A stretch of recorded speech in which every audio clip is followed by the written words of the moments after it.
steam and starlight. The hot water cascading down Cade Mercer's back was the first peace he'd felt in 12 hours. Working maintenance on Celestial Haven Station meant crawling through ventilation shafts, rewiring power conduits, and occasionally getting covered in synthetic lubricant that smelled like burnt almonds.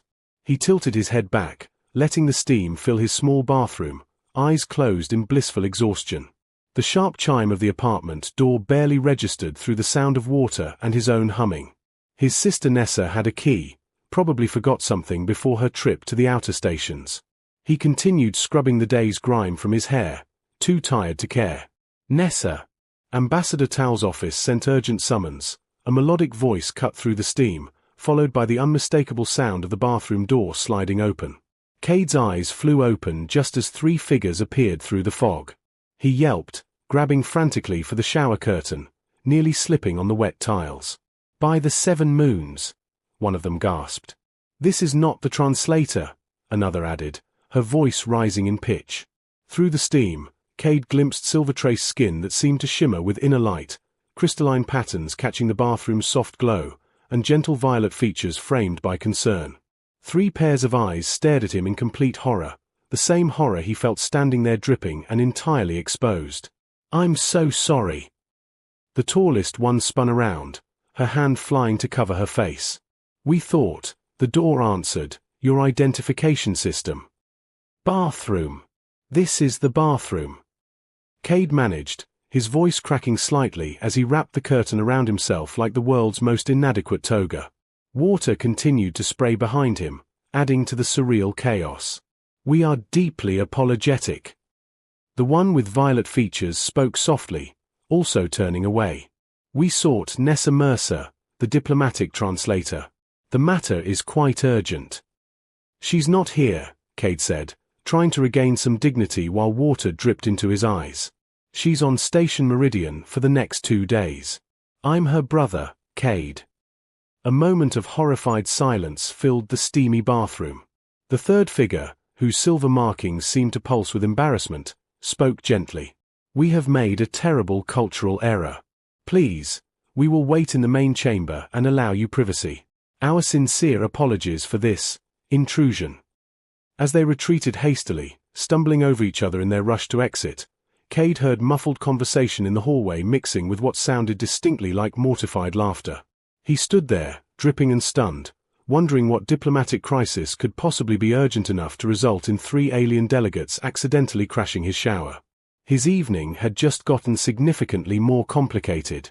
Unexpected refuge. Cade emerged from his bedroom 15 minutes later, dressed in clean maintenance coveralls and still toweling his damp hair. The 3 aliens stood clustered near his sister's workstation, maintaining a respectful distance from each other in what appeared to be acute embarrassment. They turned as he entered, and he got his first clear look at them. The tallest carried herself with natural authority despite her obvious discomfort. Crystalline patterns traced elegant lines along her temples and collarbones, catching the apartment's warm lighting. The one with silver markings that seemed to shimmer with emotion stood in the middle, her features delicate and expressive. The third, smallest of the group, had soft violet undertones to her skin and kept her gaze lowered, radiating quiet mortification. "So," Cade said, deciding humor might ease the tension. "That's one way to meet new people." The silver-marked one covered her face with both hands. "We are eternally mortified.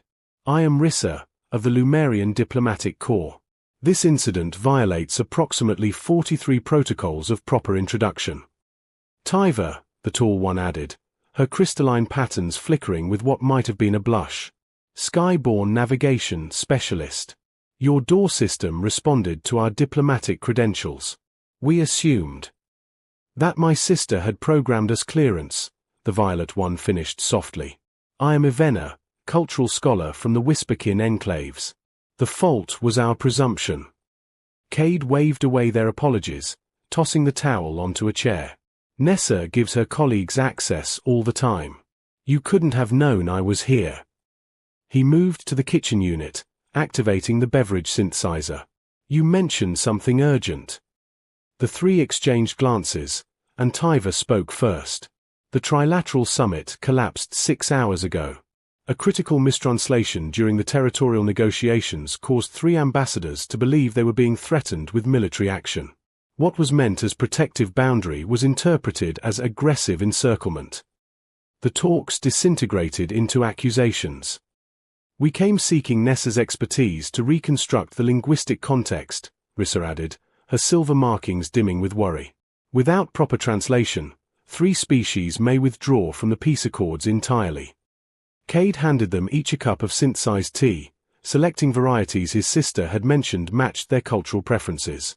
Their surprised expressions told him he'd chosen correctly. "Nessa taught me some basics over the years. I'm not a trained translator, but maybe I can help until she returns." Ivena's eyes met his for the first time, wide with cautious hope. "You would offer assistance? After we invaded your bathing ritual?" "Everyone makes mistakes," Cade said, settling into a chair and gesturing for them to sit. "Besides, preventing an interstellar incident seems more important than my bruised modesty." As they settled onto the curved sofa, maintaining careful space between themselves, Tyver studied him with open curiosity. "Your sister described you as relentlessly practical. I see her assessment was accurate." "She also said you were kind," Rissa added softly, her markings brightening slightly. "Though she failed to mention." She trailed off, but Cade caught the unfinished thought in her expression. He felt heat rise to his face and quickly changed the subject. "Tell me about the specific phrases that caused problems. Maybe we can find the contextual breakdown." As evening deepened outside the viewport, they spread diplomatic documents across the table. Cade found himself drawn into the intricate dance of language and meaning, but more than that, he noticed small things. How Rissa's markings shifted colors with her emotions, how Tyver's confidence softened when discussing her homeworld star paths, how Ivena's quiet observations carried unexpected depth. The awkward beginning was slowly transforming into something else, a comfortable collaboration that felt strangely natural despite the unusual circumstances. When their hands accidentally brushed while reaching for the same document, the moment lingered just slightly longer than necessary. Perhaps this diplomatic crisis had brought more than just trouble to his door. Corridors of connection.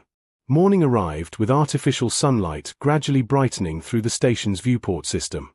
Cade woke to find Rissa standing before the window, her silver markings casting subtle patterns across the glass as she watched ships drift between docking platforms. "Couldn't sleep?" he asked quietly, not wanting to startle her. She turned, and he noticed her markings pulsed with softer rhythms than the previous evening. "Lumerians rest differently. We absorb ambient energy during quiet hours." She gestured to the view. "Your station dreams beautifully. I can feel the collective subconscious of thousands of species sleeping nearby." Cade joined her at the window, close enough to sense warmth radiating from her skin. "That must be overwhelming." "Sometimes," she admitted. "But last night, I felt something unexpected. Contentment. From you. Despite our intrusion, you harbor no resentment." Her eyes searched his face. "That is rare, Cade Mercer." Before he could respond, Tyver emerged from the guest room, stretching in a way that suggested zero-gravity sleeping habits. "Are we planning or admiring?" she asked with a playful smile. "Because if we're admiring, I should mention the observation sphere opens in an hour." "We need to gather reference materials from the cultural archives," Ivena added, appearing behind Tyver. Her violet features looked less anxious this morning. "The linguistic database in Sector 7 contains pre-contact idioms that might clarify the mistranslation." Cade nodded, already pulling up his station access codes. "I know the archivists. I can get you into the restricted sections." He paused. "And maybe afterward, if you want, I could show you parts of the station most diplomats never see." The way all 3 brightened at his offer made something warm bloom in his chest. They spent the morning navigating Celestial Haven's winding corridors. Cade guided them through the cultural districts where species from across known space maintained small enclaves of home. In the Lumerian quarter, Rissa showed him how her people created poetry through bioluminescent patterns, her markings dancing across his palm in ways that felt almost like caresses. The gentle intimacy of it made his breath catch. "It translates roughly to, 'Unexpected kindness shines brightest in darkness,'" she murmured, her fingers lingering against his. In the archives, Ivena worked with quiet intensity, but when she found a crucial reference text, she turned to Cade with such genuine joy that he couldn't help but smile back. "You were right about the metaphorical structure," she said softly. "Your sister taught you well." "Actually," Cade admitted, "I've been reading her translation guides for years. Your cultures fascinate me, not just the languages, but the worldviews behind them." Ivena's expression shifted, surprise melting into something warmer. "Most humans find telepathic species unsettling. Yet you seem comfortable. Should I not be?" She stepped closer, and he felt the softest brush against his thoughts, not intrusive, but like a question gently asked. He didn't pull away. "You are different," she whispered. By afternoon, Tyver insisted they visit the observation sphere. In the zero-gravity chamber, she taught Cade the basics of skyborne movement, using momentum and grace rather than force. When he fumbled and began spinning helplessly, she caught him with effortless precision, pulling him against her as they drifted through open space. "You trust easily," she observed, their faces inches apart as stars wheeled beyond the transparent dome. "Should I not?" he asked, echoing his earlier words to Ivena. Tyver's crystalline patterns flickered with something intense. "Most would be more guarded, especially after such an intimate introduction." "You're not the first people to see me at my most vulnerable," Cade said. "But you might be the first to seem genuinely sorry about it." Her laugh was bright and unrestrained. "Oh, we were sorry. But I confess," she pulled them into a slow rotation, perhaps not entirely regretful. Breaking through ice. The storm broke 3 days later during a state dinner Derin was required to attend as part of his official duties. He sat at the lower tables among minor officials and visiting scholars, carefully avoiding even glancing toward the high table where Seraphine presided with her usual composed elegance. They'd perfected the art of public invisibility to each other, protecting their secret through studied indifference. But Lord Chancellor Bevren, the princess's chief advisor, had been watching more carefully than they realized.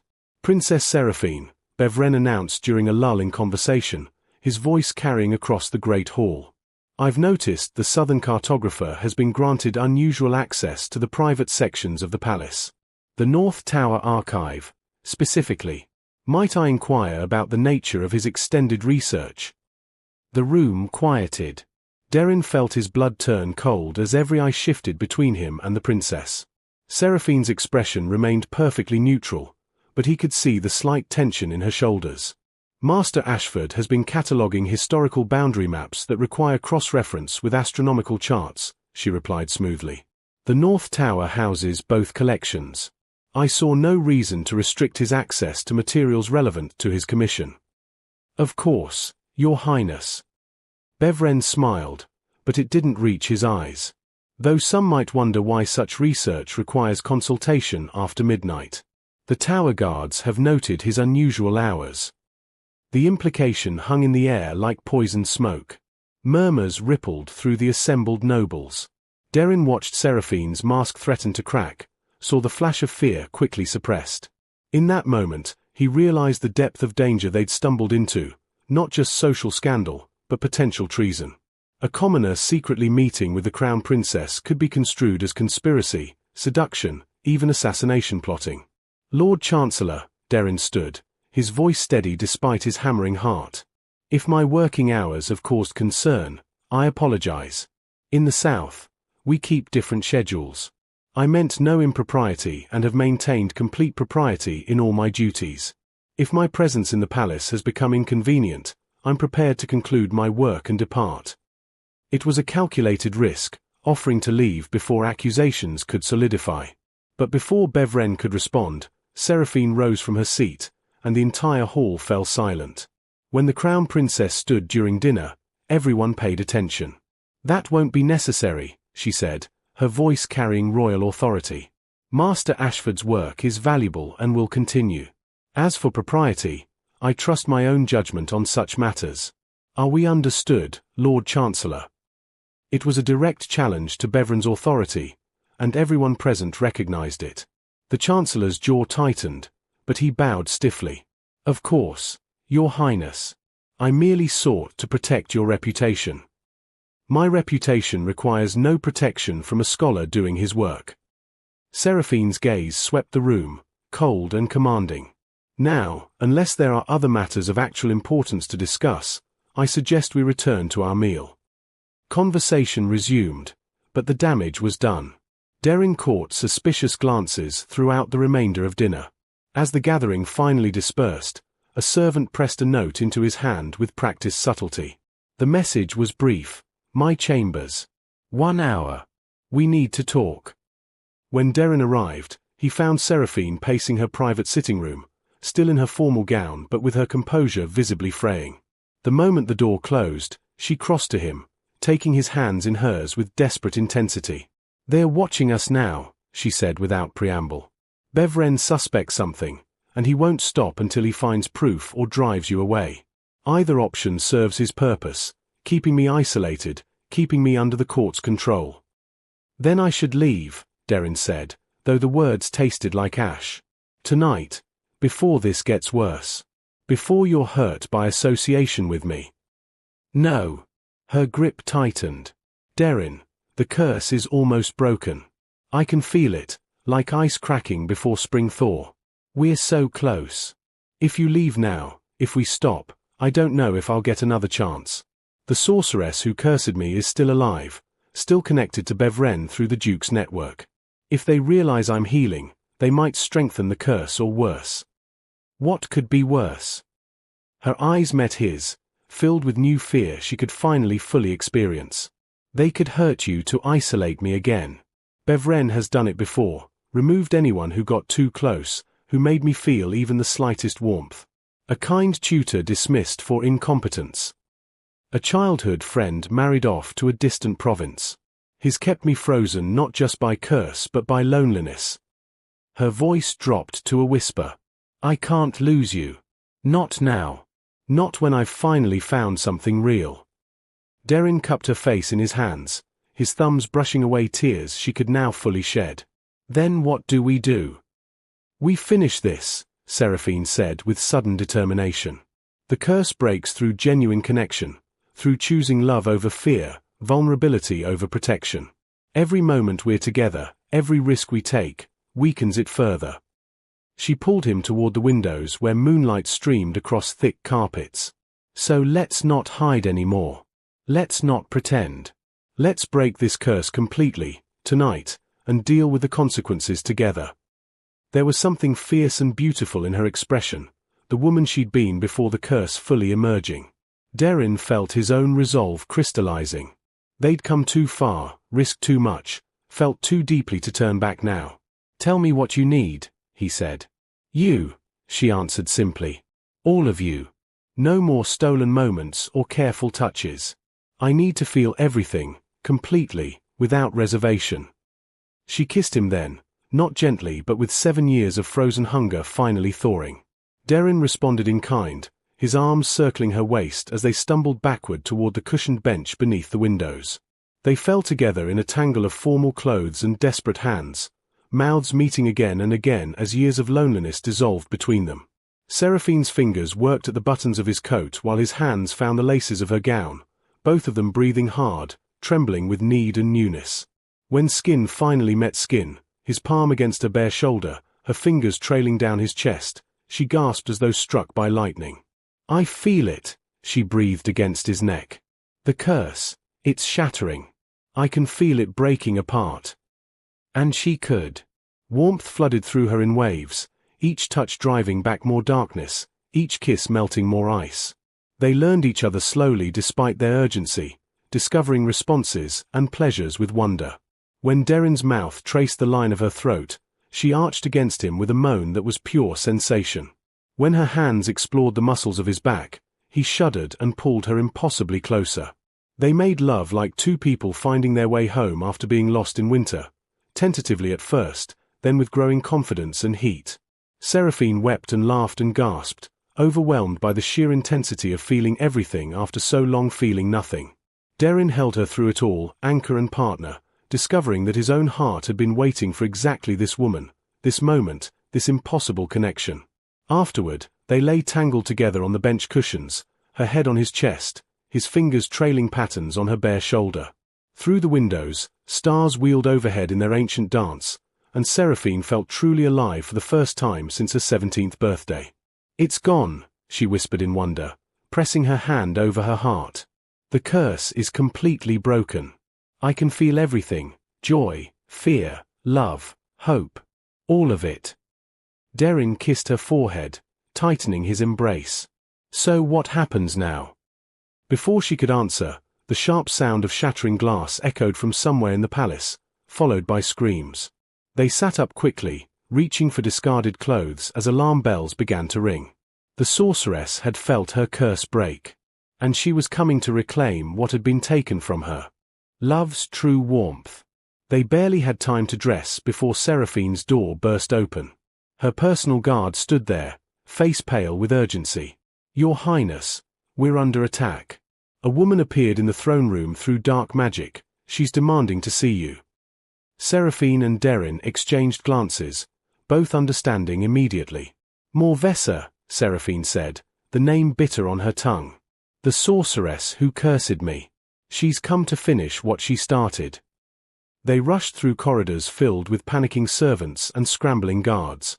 The throne room doors stood open, frost creeping across the threshold like grasping fingers.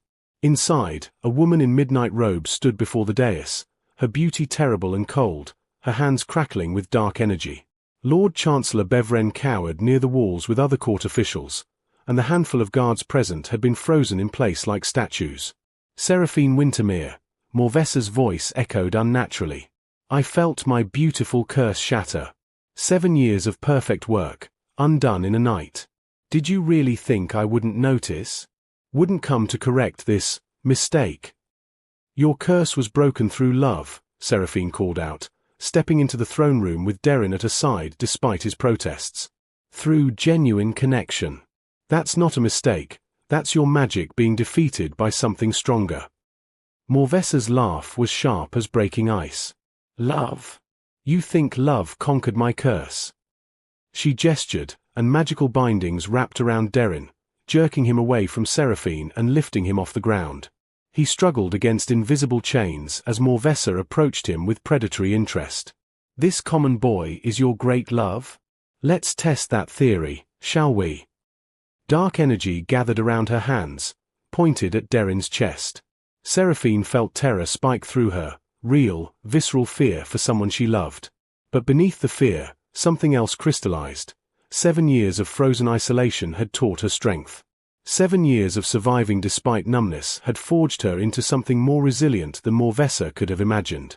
"You're right," Seraphine said calmly, walking toward the sorceress. "He's common.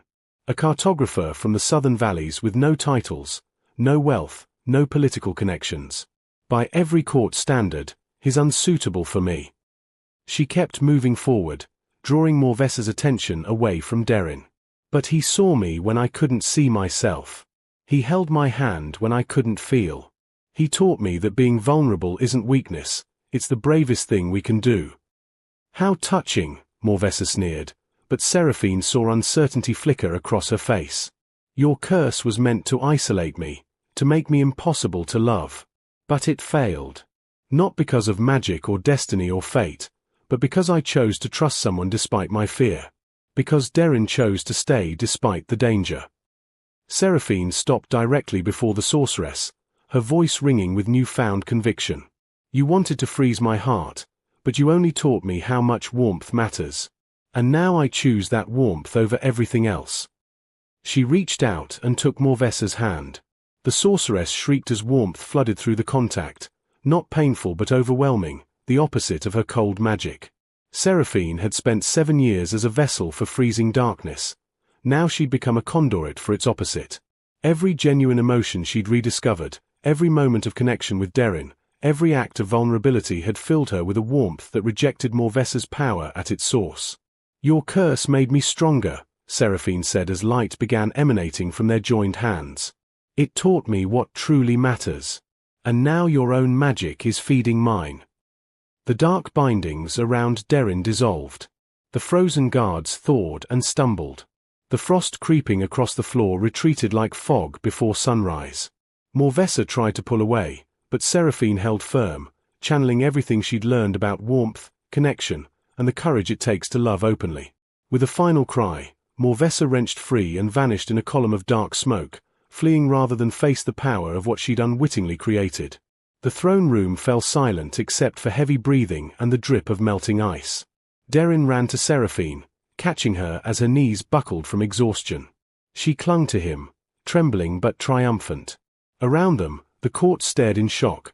Their ice princess had just defeated a powerful sorceress through love rather than traditional magic.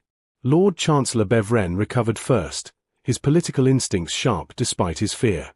"Your Highness, the people will need to understand what happened here.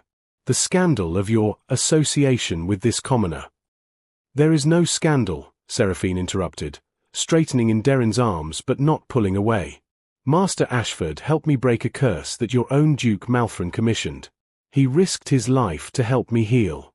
And yes, I fell in love with him in the process." She looked around the assembled court, her voice clear and unwavering. "I am Crown Princess of Wintermere. I choose who I love. And I choose Derin Ashford." The declaration hung in the air, shocking and absolute. Murmurs rippled through the witnesses, but no one dared speak against her, not after what they'd just seen. Derin turned her to face him, his eyes searching hers. "Are you certain? You're choosing me over political alliances, over court approval, over everything they expect of you."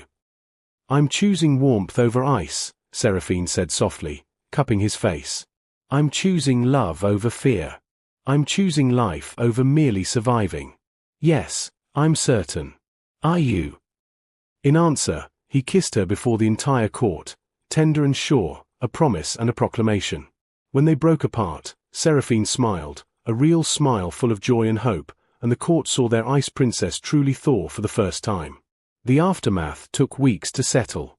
Bevren resigned his position when his connections to Duke Malthrin's network came to light. The court gradually accepted what they couldn't prevent. Their princess had found love in the most unexpected place and had grown stronger for it. Derin continued his cartography work, but now as royal cartographer, mapping not just territories but new possibilities. On a spring morning 3 months later, Seraphine and Derin stood on the palace balcony watching the last snow melt from the mountains. She leaned against him, his arms wrapped around her waist, both of them warm despite the lingering chill. "I've been thinking about maps," she said thoughtfully. "Oh." He smiled against her hair. "You said cartographers can stand on the same mountain and draw completely different kingdoms. That maps are stories we tell ourselves." She turned in his embrace. "I think we drew a new map together, a new story about what my life could be. And it's so much better than the one I was living before." "We're still drawing it," Derin corrected gently.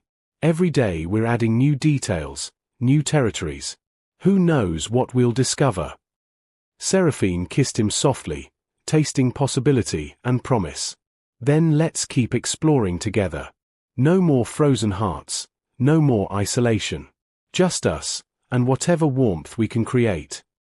They stood together as the sun climbed higher, two souls who'd found each other in winter and chosen to build their own spring. Proof that sometimes the coldest curses could be broken by the warmest hearts, and that love freely chosen was stronger than any magic meant to keep it away. The palace of Wintermere would never be the same. Neither would its princess, who'd learned that being touched by love, even accidentally, was the greatest gift she could have received, and that choosing to hold on to that love despite every obstacle was what finally set her free. Lessons from the pools of serendipity. Here are the meaningful lessons woven throughout the story. 1. Follow your curiosity. Davian's discovery began because he followed the glowing moss off his designated path. Sometimes the most profound experiences come when we're willing to explore beyond our planned routes and comfort zones. 2. Genuine connection transcends differences. Despite coming from different worlds and species, Davian and Myrrine found deep compatibility. True connection isn't about similarity, it's about resonance at a deeper level. 3. Listen to your intuition. The waters in the story represent intuition and inner knowing. Both characters trusted what they felt rather than what logic dictated, and that trust led them to something meaningful. 4. Traditions should serve life, not restrict it. The Silhari's ancient laws were meant to protect their people, But when those laws prevented genuine connection blessed by their own sacred waters, it raised questions about whether rules should evolve with new understanding. 5. Love requires courage. Both characters risked significant consequences. Myrrine faced potential exile, Davian faced an uncertain future. Real love often demands we step into the unknown despite our fears. 6. Respect sacred moments. When Davian accidentally intruded on Myrrine's private ritual, he immediately tried to leave. Respecting boundaries and sacred spaces builds trust and shows character. 7. Vulnerability creates intimacy. Myrrine shared her loneliness. Davian admitted feeling like he never belonged anywhere. Their willingness to be vulnerable accelerated their connection. 8. Nature often knows better than we do. The waters responded to their compatibility before either character consciously recognized it. Sometimes the universe signals truths we're not yet ready to acknowledge. 9. Joy and laughter strengthen bonds. Their clumsy dancing together and shared laughter were as important as their serious conversations. Playfulness and humor create lasting connection. 10. Choose your own path. Myrrine had to decide between her people's approval and her own truth. The story suggests that living authentically sometimes means choosing a difficult path over an easy but unfulfilling one.